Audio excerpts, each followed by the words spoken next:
Indian മഹാസമുദ്രത്തിന്റെ നീലജലത്തിനടിയിൽ നിശബ്ദമായ ഒരു ഭൗമരാഷ്ട്രീയ യുദ്ധത്തിന് കാഹളം മുഴങ്ങുകയാണ്. പസഫിക് മേഖലയിൽ നിന്ന് ലോകശ്രദ്ധ പതുക്കെ ഇന്ത്യൻ മഹാസമുദ്രത്തിന്റെ തന്ത്രപ്രധാനമായ കോണുകളിലേക്ക് തിരിയുമ്പോൾ ഭാരതം അതിന്റെ ചരിത്രത്തിലെ ഏറ്റവും വലിയ സൈനിക പ്രതിരോധ വിസ്മയത്തിന് തുടക്കമിടുകയാണ്. ഗ്രേറ്റ് നിക്കോബാർ എന്ന കൊച്ചുദ്വീപിൽ ഇന്ത്യ പടുത്തുയർത്തുന്ന ഈ ബൃഹത്തായ പദ്ധതിയെ ദക്ഷിണേഷ്യയിലെ ഹോർമൂസ് എന്ന് അന്താരാഷ്ട്ര നിരീക്ഷകർ വിശേഷിപ്പിക്കുന്നത് എന്തുകൊണ്ടാണ്? ലോകവ്യാപാരത്തിന്റെ ശ്വാസനാളമായ മലാക്ക കടലിടുക്കിന്റെ കവാടത്തിൽ ഭാരതം പണിയുന്ന ഈ അദൃശ്യ കോട്ട ചൈനയുടെ ചാണക്യ തന്ത്രങ്ങളെ എന്നേക്കുമായി തകർക്കുമോ? വെറുമൊരു തുറമുഖമോ വിമാനത്താവളമോ എന്നതിലുപരി വരാനിരിക്കുന്ന ദശകങ്ങളിൽ ഇന്ത്യൻ മഹാസമുദ്രത്തിലെ കരുത്തുറ്റ കാവലാളായി ഈ പ്രദേശം മാറുന്നത് എങ്ങനെയാണ്? ചൈനയുടെ സമ്പദ് വ്യവസ്ഥയുടെ നട്ടലൊടിക്കാൻ ശേഷിയുള്ള മലാക്ക കുരുക്ക് മുറുക്കാൻ ഇന്ത്യ സജ്ജമായി കഴിഞ്ഞു. ഡ്രാഗൺ പടയെ പൂട്ടാൻ കടലിനടിയിൽ ഇന്ത്യ ഒരുക്കിയ ഈ തന്ത്രപ്രധാനമായ കെണിക്കു പിന്നിലെ നിഗൂഢതകൾ എന്തൊക്കെയാണ്? ഇന്ത്യൻ മഹാസമുദ്രത്തിന്റെ അധിപനായി ഇന്ത്യ മാറുന്ന ആ ചരിത്ര മുഹൂർത്തത്തിലേക്കുള്ള ദൂരം ഇനി എത്രയാണ്? ലോകം ഉറ്റുനോക്കുന്ന ആ മാസ്റ്റർ പ്ലാനിന്റെ ഓരോ ചലനവും നമ്മെ വിരൽ ചൂണ്ടുന്നത് വരാനിരിക്കുന്ന പുതിയൊരു ലോകക്രമത്തിലേക്ക് തന്നെയാണ്. ഗ്രേറ്റ് നിക്കോബാർ ദ്വീപിന്റെ ഭൂമിശാസ്ത്രപരമായ സ്ഥാനം തന്നെയാണ് ഈ പദ്ധതിയുടെ ഏറ്റവും വലിയ കരുത്ത്. ലോകത്തിലെ ഏറ്റവും തിരക്കേറിയ സമുദ്രപാതയായ മലാക്ക കടലിടുക്കിന് തൊട്ടടുത്താണ് ഈ ദ്വീപ് സ്ഥിതി ചെയ്യുന്നത്. പടിഞ്ഞാറൻ ഏഷ്യയിൽ നിന്നുള്ള ഇന്ധനവും കിഴക്കൻ ഏഷ്യയിൽ നിന്നുള്ള ഉൽപ്പന്നങ്ങളും കൈമാറുന്ന ഈ പാത ചൈനയെ സംബന്ധിച്ചിടത്തോളം അവരുടെ ശ്വാസനാളം കൂടിയാണ്. ചൈനയുടെ എണ്ണ ഇറക്കുമതിയുടെ 80% കടന്നുപോകുന്നത് ഈ ഇടുങ്ങിയ പാതയിലൂടെയാണ്. അതുകൊണ്ടുതന്നെ മലാക്ക കടലിടുക്കിന്റെ പടിഞ്ഞാറൻ പ്രവേശന കവാടത്തിൽ ഇന്ത്യ നടപ്പിലാക്കുന്ന ഈ പദ്ധതി ചൈനയുടെ ഉറക്കം കെടുത്തുമെന്ന് ഉറപ്പാണ്. ഒരു പ്രതിസന്ധി ഘട്ടത്തിൽ ഈ കവാടം അടച്ചുപൂട്ടാൻ ഇന്ത്യ തീരുമാനിച്ചാൽ അത് ചൈനീസ് സമ്പദ് വ്യവസ്ഥയുടെ നട്ടെല്ലൊടിക്കും. അന്താരാഷ്ട്ര തലത്തിൽ മലാക്ക ഡിലൈമ അഥവാ മലാക്ക പ്രതിസന്ധി എന്ന് വിളിക്കുന്ന ചൈനയുടെ ഈ പേടി സ്വപ്നത്തെ ഇന്ത്യ ആയുധമാക്കുകയാണിവിടെ. ഏകദേശം 72,000 കോടി രൂപ ചെലവിൽ നിർമ്മിക്കുന്ന അന്താരാഷ്ട്ര ട്രാൻസ്ഷിപ്മെന്റ് പോർട്ടാണ് ഈ പദ്ധതിയുടെ ഹൃദയം. നിലവിൽ സിംഗപ്പൂരിലും കൊളംബോയിലുമായി നടക്കുന്ന വൻതോതിലുള്ള ചരക്ക് നീക്കങ്ങൾ സ്വന്തം മണ്ണിലേക്ക് എത്തിക്കുക എന്ന സാമ്പത്തിക ലക്ഷ്യത്തിനൊപ്പം തന്നെ ഇതിന് കൃത്യമായ സൈനിക മാനങ്ങളുമുണ്ട്.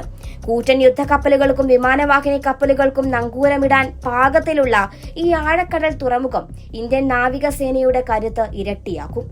ചൈന തങ്ങളുടെ മുത്തുമാല തന്ത്രങ്ങളിലൂടെ അഥവാ സ്ട്രിംഗ് ഓഫ് പേൾസ് എന്ന തന്ത്രത്തിലൂടെ ശ്രീലങ്കയിലെ ഹംബൻ തോട്ടയിലും മ്യാൻമറിലും സ്വാധീനം ഉറപ്പിക്കാൻ ശ്രമിക്കുമ്പോൾ അതിനുള്ള ഇന്ത്യയുടെ ഇടുത്തി പോലുള്ള മറുപടിയാണ് ഗ്രേറ്റ് നിക്കോബാറിലെ ഈ സൈനിക വ്യാപാര കേന്ദ്രം. നിരീക്ഷണ സംവിധാനങ്ങളുടെ കാര്യത്തിലും ഇന്ത്യ ഇവിടെ വലിയൊരു കുതിച്ചുചാട്ടമാണ് നടത്തുന്നത്. അത്യാധുനിക റഡാറുകളും സെൻസറുകളും ദ്വീപിൽ സജ്ജമാക്കുന്നതോടെ ബംഗാൾ ഉൾക്കടലിലെയും ഇന്ത്യൻ മഹാസമുദ്രത്തിലെയും ഓരോ ചലനവും തത്സമയം നിരീക്ഷിക്കാൻ ഇന്ത്യക്ക് സാധിക്കും. ചൈനീസ് ഗവേഷണ കപ്പലുകളുടെയും അന്തർവാഹിനികളുടെയും കടന്നുകയറ്റം തടയാൻ ഇത് അത്യാവശ്യമാണ്. കടലിനടിയിലെ ചലനങ്ങൾ നിരീക്ഷിക്കാനുള്ള ഹൈഡ്രോഫോൺ ശൃംഖലകൾ കൂടി യാഥാർത്ഥ്യമാകുന്നതോടെ ഈ പ്രദേശം ഇന്ത്യയുടെ ഒരു അദൃശ്യ റഡാർ മതിലായി മാറും. ശത്രു രാജ്യങ്ങളുടെ അന്തർവാഹിനികൾ ഈ മേഖലയിലേക്ക് പ്രവേശിക്കുന്നത് മുൻകൂട്ടി അറിയാനും അവയെ പ്രതിരോധിക്കാനും ഇന്ത്യയുടെ PHI നിരീക്ഷണ വിമാനങ്ങൾക്ക് ഇവിടുത്തെ വിമാനത്താവളം വലിയ മുതൽക്കൂട്ടാവും. ഗ്രേറ്റ് നിക്കോബറിൽ നിർമ്മിക്കുന്ന ഇരട്ട ഉപയോഗ വിമാനത്താവളം പദ്ധതിയുടെ മറ്റൊരു സുപ്രധാന തൂണാണ്. സിവിലിയൻ വിമാനങ്ങൾക്കൊപ്പം തന്നെ അത്യാധുനിക യുദ്ധവിമാനങ്ങൾക്കും വലിയ ചരക്ക് വിമാനങ്ങൾക്കും ഇവിടുത്തെ റൺവേ ഉപയോഗിക്കാനാവും.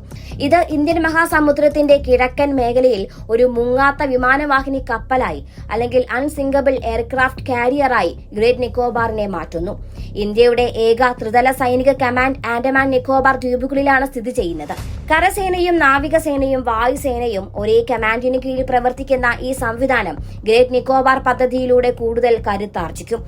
യുദ്ധോപകരണങ്ങൾ, ഇന്ധനം എന്നിവ വലിയ തോതിൽ ഇവിടെ സംഭരിച്ചു വെക്കാനാവുമെന്നത് ദീർഘകാലം നീണ്ടു നിൽക്കുന്ന സൈനിക ദൌത്യങ്ങൾക്ക് വലിയ ആശ്വാസമായിരിക്കും. പരിസ്ഥിതി സംരക്ഷണവും ആദിവാസി വിഭാഗങ്ങളുടെ താൽപര്യങ്ങളും സംരക്ഷിച്ചുകൊണ്ടുള്ള വികസനമാണ് ഈ പദ്ധതി നേരിടുന്ന പ്രധാന വെല്ലുവിളി. അപൂർവമായ സസ്യജാലങ്ങളും ജീവവർഗങ്ങളുമുള്ള ഈ ദ്വീപിലെ വനനശീകരണത്തിൽ പരിസ്ഥിതി പ്രവർത്തകർ ആശങ്ക പ്രകടിപ്പിക്കുന്നുണ്ടെങ്കിലും രാജ്യത്തിന്റെ സുരക്ഷ കണക്കിലെടുക്കുമ്പോൾ ഈ പദ്ധതി അനിവാര്യമാണെന്നാണ് സർക്കാരിന്റെ ഉറച്ച നിലപാട്. മ്യാൻമാർ മുതൽ ജിബൂട്ടി വരെ നീളുന്ന ചൈനയുടെ തുറമുഖ ശൃംഖലകളെ പ്രതിരോധിക്കാൻ ഇന്ത്യ നടപ്പിലാക്കുന്ന നെക്ലേസ് ഓഫ് ഡയമണ്ട് തന്ത്രത്തിന്റെ ഏറ്റവും പ്രധാനപ്പെട്ട കണ്ണിയാണിതെന്ന് പ്രതിരോധ വിദഗ്ധർ വിലയിരുത്തുന്നു. അമേരിക്ക, ഓസ്ട്രേലിയ, ജപ്പാൻ തുടങ്ങിയ സുഹൃത്ത് രാജ്യങ്ങളുമായുള്ള സൈനിക സഹകരണം ശക്തമാക്കാനും ക്വാഡ് സഖ്യത്തിന്റെ താൽപര്യങ്ങൾ സംരക്ഷിക്കാനും ഈ പ്രദേശം നിർണായകമാവും. ഇന്ത്യൻ മഹാസമുദ്രത്തിലെ ശക്തി സമവാക്യങ്ങൾ മാറ്റിമറിക്കാൻ ഗ്രേറ്റ് നിക്കോബാർ പദ്ധതിക്ക് സാധിക്കുമെന്ന് ഉറപ്പാണ്.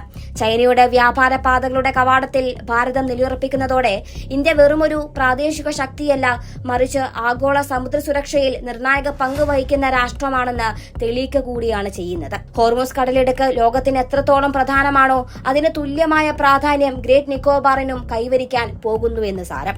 ഭാവിയുടെ യുദ്ധങ്ങൾ കടലിലാണെന്ന തിരിച്ചറിവിൽ നിന്നാണ് ഇത്തരം ബൃഹത്തായ പദ്ധതികൾ പിറവിയെടുക്കുന്നത്.